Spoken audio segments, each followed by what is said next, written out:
En tout cas, je remercie le Seigneur Adonai parce que je prie chaque jour pour la moisson. Chaque jour, je prie. 3 heures du matin. Calamine dit, ah ouais, non, compte ta prière. Mais je remercie le Seigneur parce que la réponse est venue trop vite.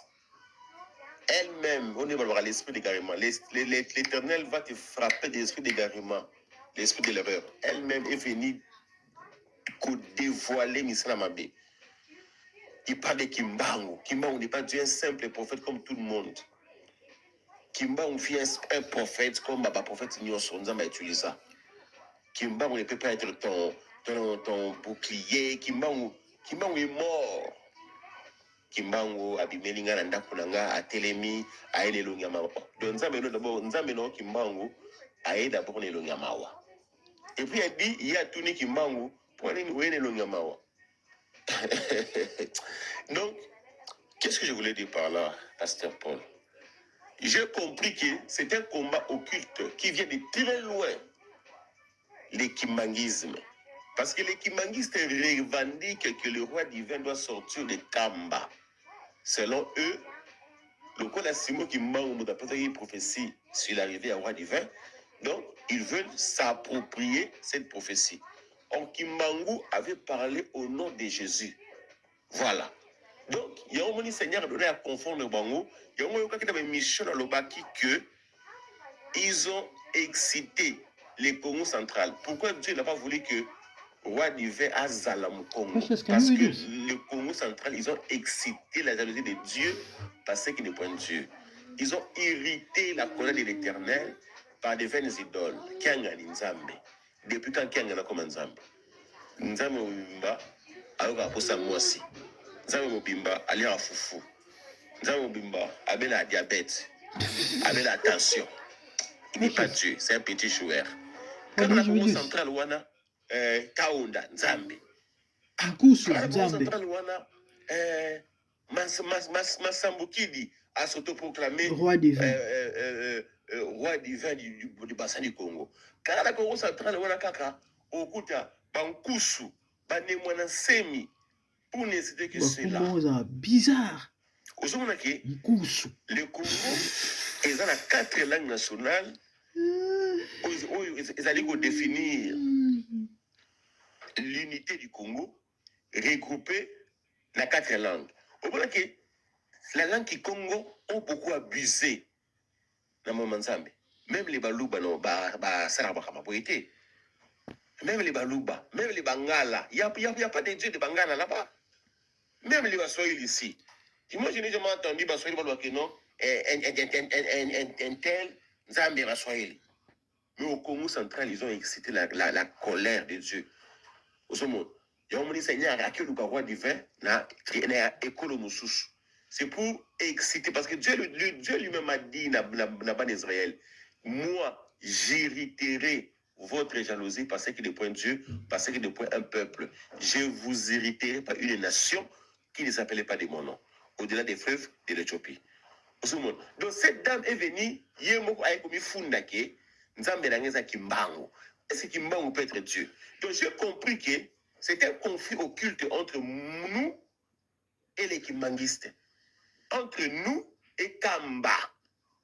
Donc Kamba n'est autre ambassadeur na Bango pour bien Pota, véritable loin de Dieu, Bouzoba.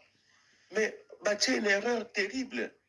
Parce que cette fille, Fatou, va subir. Elle va subir parce que moi, je ne lâcherai pas l'affaire. Parce que Ngana Zolo Bakara la prière, à 3 heures du matin. Seigneur, Fatou Alobi, Yondo Yedisiye, Kenga Zandoki. Comment expliquer Fatou à Okosa en utilisant les noms élevés au-dessus de tous les noms? Jésus-Christ. Comment on peut venir, on a des médias pour salir un roi de Dieu? Fatou m'a dit, Fatou a dit la face du monde. Fatou est sur YouTube. Le monde regarde.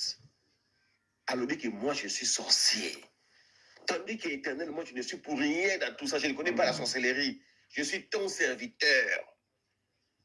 Seigneur, je suis dans la confession. manifeste-toi. Mani, oboni? Et qui a même pas musique, même pas 3 jours. Hein? Fatou, moi, il non, Kimbango. Ah, le monde a compris que c'est une sorcière. Abia Soina Kimbango. Abia Kimbango. Oyaka Nensengo. Pwani lelo oyena mawa. Soki nzambe na yo akomi koyana mawa. Qu'est-ce à dire? Nzambe na yo akomi koyana mawa. Moi, mon Dieu, la Bible déclare l'Éternel est un grand guerrier.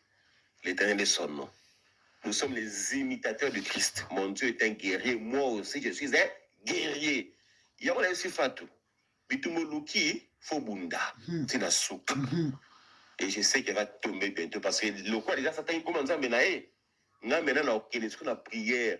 Ah, Seigneur, merci. N'a pas revenu à origine, il y a combat. Maintenant, j'ai compris que mon combat, ils ont écouté un makaba kimbangiste. C'est ce type de Kangani qui veut me combattre. Alors, Seigneur. Donc, Bitumbo Yosiko na comprendre ce qu'il y a outil. Bobunda. Donc, ils ont Bitumbo solo. Nzambe na longisa. Kangani ne peut pas être Dieu. Fatou oui Fabrice Ndoki. Fabrice pas logi Fatou Ndoki. Donc, le gars a compris ce que Bitumbo outil. Ah, dans ce cas, si vous avez Bitumbo Banzambe, Adonai contre Kimbangu. Fire for fire.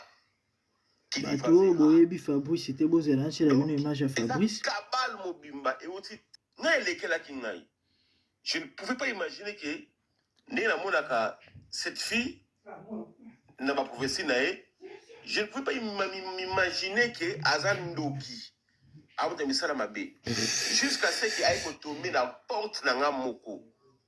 Alors, ma bêtise dans le peuple de Dieu. Fabrice Mobesuye. Dans Jésus-Christ. La paix est la combo na Yesu. Combo na ngai Fabrice Albadou Mamobesu. Les prophètes de l'Éternel. Nous avons un message message prophétique concernant déportation, exode. Il y a des Congolais dans le Congo. Nous avons dit que les Congolais sont dans la diaspora. Le Seigneur Adonai m'a dit que les Congolais sont dans la diaspora. Le Seigneur a dit que permettre que tu y a dans la diaspora. Et le Seigneur m'a confirmé que maintenant, année passée, on a passé un message, vous vous rappelez? Le nouveau Congo. Et ça, Seigneur, le binangaï, naïe bisa peuple congolais boué. Mutu nyoso oyo asomanda kuna poto. Mutu nyoso oyo azali na bien immobilier. S'il faut utiliser les termes techniques. Je vous avais dit que je suis prophète, oui. Mais je suis économiste de formation, formé par les Anglais. Que je suis prophète, oui, mais je suis un financier formé en Angleterre. Donc, Makamla Zoloba, vous avez la considération extrême. Le Seigneur m'a dit de dire à son peuple, où va la diaspora. Vous négligez le message, on a fait ça. Vous roulez là. Si vous négligez ce message, bidonnez vous avez perdant. Bako déporter Bissot. Le Seigneur a soufflé vent. Nous pépément cause déjà là. Na poto. Et que bébi sa économie, il y a un pays où il va y avoir Bissot. Et ça la volonté de Dieu. À l'unité zone na Congo, tout que na Congo, tout que na sale na ye, tout que na sala musala où il y a pesi Bissot. Tout zone n'est pas na Bissot. C'est la volonté de l'Éternel. Alors, nous tout le monde a contester la volonté de Dieu. Nous tout le monde a s'opposer à la volonté de Dieu. Personne. Nous devons nous soumettre. Voilà, Fabrice, bando ba bolingo. Nde bazo bunda bitumba na Fatou bolanda analyse na ngai. Et à suivre. Merci. Dans le bac la binoké, naza ko éviter koloba pour l'Afrique mobimba. Parce que je n'ai pas mandat. Il y a vous parler dans le pays nyonso Afrique. Non. Mboka na mboka ezanga ba sakoli na yango. Mboka na mboka ezanga ba prophètes na yango. Alors pour éviter incident diplomatique, je suis un ancien diplomate. J'ai travaillé dans le ministère des Affaires étrangères.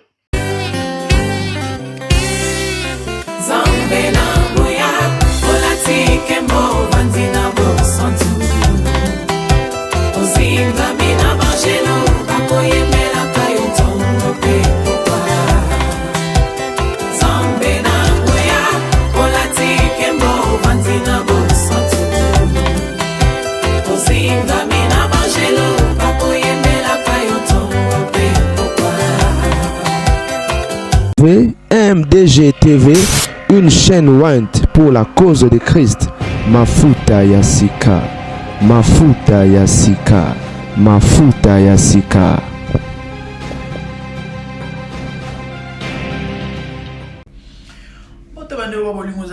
Regarder les temples dans le cadre d'actualité la mifakande na bino hier to ça la continuité ya masolo ya basantu lelo parce que lobi ngongezala ki penzate bitumba ba prophète des nations bandeko ba bolingo na seki na yokina pasi nzabalola na yokina pasi na yokina mawa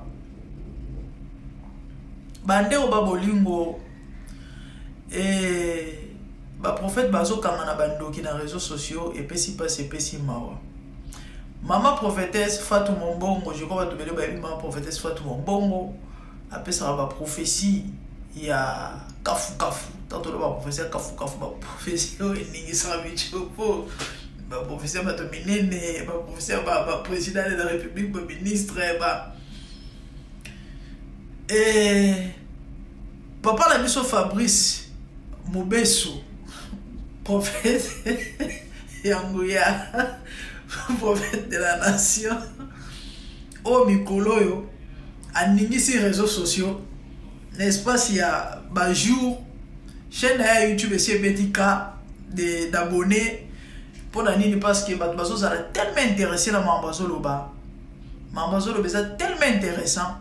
Azolo va survenir à Roi Divin, Azolo peut savoir message sur Mboka Congo par rapport à donc aza plus na ba message à la nation mais surtout ya biso Congo roi pesa qui mais prophétie mikolo to les gars assuré et amonaki babomi chef de l'état je crois ba to bele bobi prophète na biso Fabrice. Alors qu'est-ce qui s'est passé dans ce cas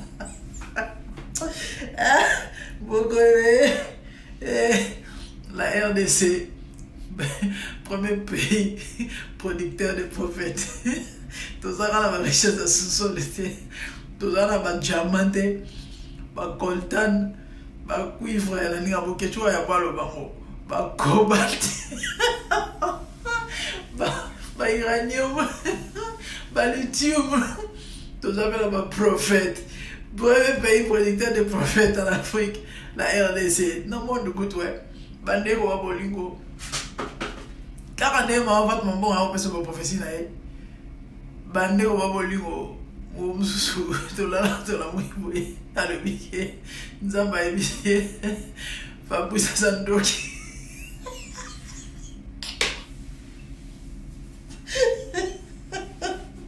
Fabrice acho bande au babolingo bande au prophète Fabrice et puis c'est pas si alors bien que vous le savez, il est bien m'a révélé Fatou Sandoki. Nande wali bisami. Nana solo ba solo. Nana zala nzambe te. Nani prophète nzambe te. Bandego ya Fabrice suki ka na message nzambe te. Prophète Fabrice a ko bimisala biso ba archive ya prophétesse Fatou. Quand nous avons na background na chebino ma prophétesse bien katafumba prophétesse obiso to yebi ayela biso bitambala na bilamba lola serma misamu ebomi nzoto mobimba to comprendre te ndo ane ma prophétesse abetaka ne ba katafumba o to na ebite to benga woni no katafumba ça ba katati o da bidali douce dessous non seulement ça bande au babolingo papa prophète Fabrice mais prophète Fabrice a ma tante na habité et azuli biloko wapi azwi yango na vision na révélation nzambe moto atindeli ye bato bakontaktaki ye bayebi fatu bato batindeli ye en fait elekela ngai ezolekela ngai abimisi makambo ya somo atande mpona na mama na biso Fatu ake kobimisela biso mobali ya mama Fatu nayebi te soki aza mobali na ye ya kala tata yango bandeko na nga tala tatouage nzoto mobimba aza kobeta banzembo ya kofi sokola sango yango ya abosela nano mobali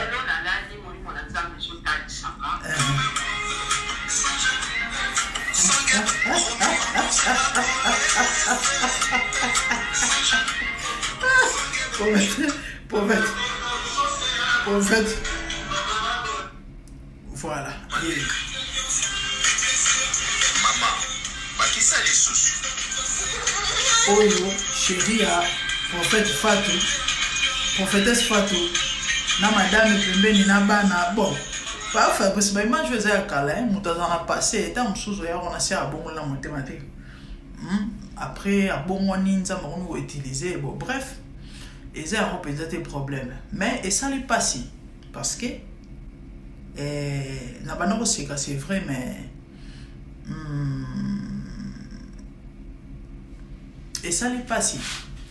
Prophétesse Fatou, et y en a battu bandimela kae, et en a battu ba ça la confiance.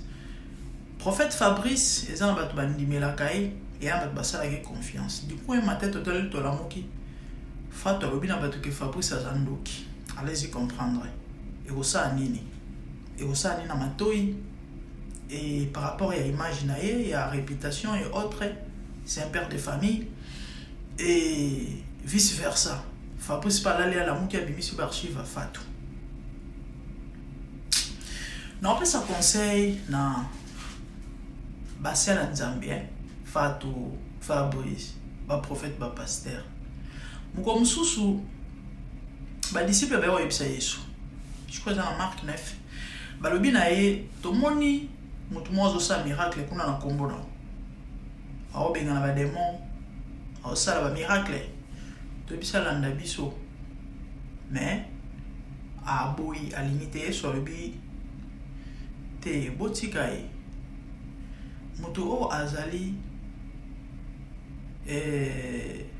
contre ngate aza pour ngai. Alobi mutu moko te oyo aotea na kombo na nga. To patea na kombo na nga aoloba mabe na ngai. Na peut so comprendre le roi na so elinge lo banini. Cela veut dire quoi? Vous savez, lorsque une personne prêche Jésus, ok, et que na otea na ye aza ko causer ba torte, hein? Botikaye. Attention, il m'a révélé ok. Aza faux. Tika nzamba exposé na ndenge na ye. Yon nzamba talisi yo pona yo. Ma bende soki mutu na ko causer ba tort. Net ba to bilé to ya ko dénoncer parce que ba komi danger pour la église, pour le peuple de Dieu. Pour misana ba mo bimi libanda. Ba to lo ba Joël Francis et autres. Mais mutu azote sans toutefois à causer ba dommage to ba nkoko somoko azote asali yo mabe asali yo nini asali pe mabe te du coup Fatou toi tu viens voir le banaba que Fabrice azandoki attends Fabrice asali nini ya mabe na ba message nazo pesa Bible zo lo bato discerner prophétie non ya malamu tozo ya mabe to bwaka wana eza responsabilité ya mutu nyonso ya chrétien nyonso sambela mulungu santo est-ce que mamutato zo leza solo za lokuta siko yo ya alandoki siko tala epage ko bimisa mambo na yo na minto crédibilité sili maman il y a des gens qui croient en toi ma sœur na ba jina ba madusu boy na ba jina ba madusu boy maman yebisa ngai que Dieu nous aide. C'est compliqué hein nzambe abatela pasima kundima royaume où ils divisé entre un mot Bible bien c'est raté. C'est quoi moi tous les autres na manana nzambe na nzambe te. Bino bo sambela nzamba révélé bino na nzambe na nzambe te. Mais ce qui est vrai, mutoza spirituel, mutoza mature, mutoza mûr, mutoza discernement à comprendre ma mbobele. Personnellement, dans ma maman Fatou, dans ma papa Fabrice, et dans ma part, et puis le reste est à ma Nzambe. Mais sinon, il peut se passer. Boaba Nzambe, Bobo Bundara Boyete. Que Dieu nous aide. Je vis le Seigneur assis sur un trône très élevé, et les pans de sa robe remplissent les temples. Les séraphins s'étaient au-dessus de lui et criaient l'un à l'autre, disaient Saint, Saint, Saint est l'Éternel des armées. Toute la terre est pleine de sa gloire. Dans les cieux des cieux, là où vivent les rois, il y a des créatures qui l'adorent et les louent.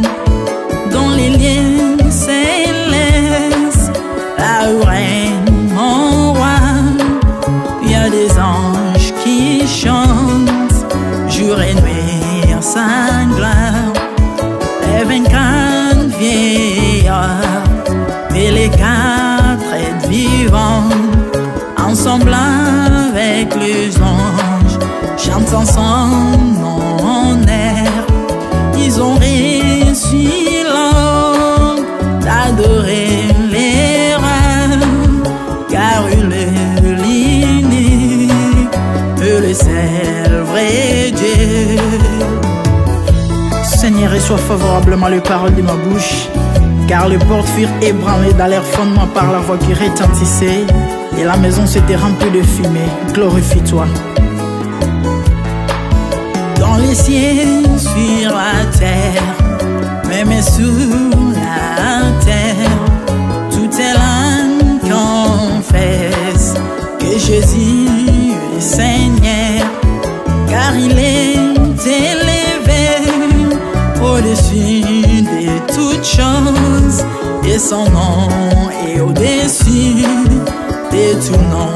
Jésus, je m'avance devant toi, oh mon Dieu, mon roi, unissant ma voix avec ceux des anges, en jetant nos courants et des coups pleins de parfums odoriférants, nous rendons gloire.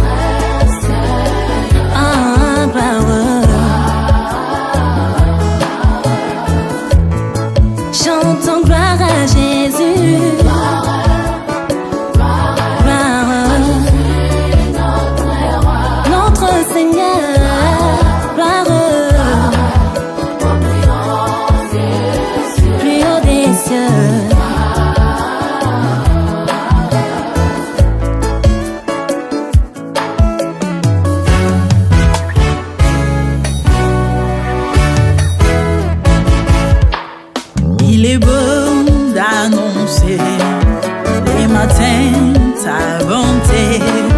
Voici mon sacrifice, la louange de ma bouche, les fruits de mes lèvres qui confessent ton nom en poussant des cris, car tes œuvres sont grandes.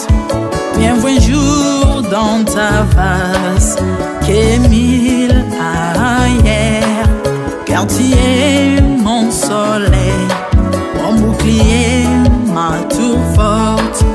Tu me donnes la force du bif, tu m'arroses d'une huile fraîche.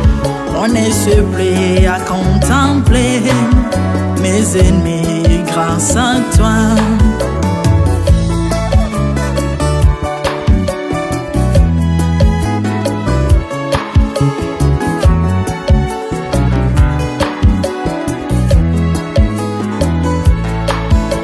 prospère dans tes parvis. Je porte tes fruits, même dans ma vieillesse, plein de sève verdoyant. Comme le palmier, les justes croissent et s'élèvent comme les cèdres du Liban planté dans les jardins de Dieu. Dieu de vengeance s'élève pour venger mes ennemis. Il mettra la fin à la malice de leurs œuvres, car il est le Tout-Puissant, l'Éternel des armées, El Shaddai Adonai, El Elyon Sabaoth.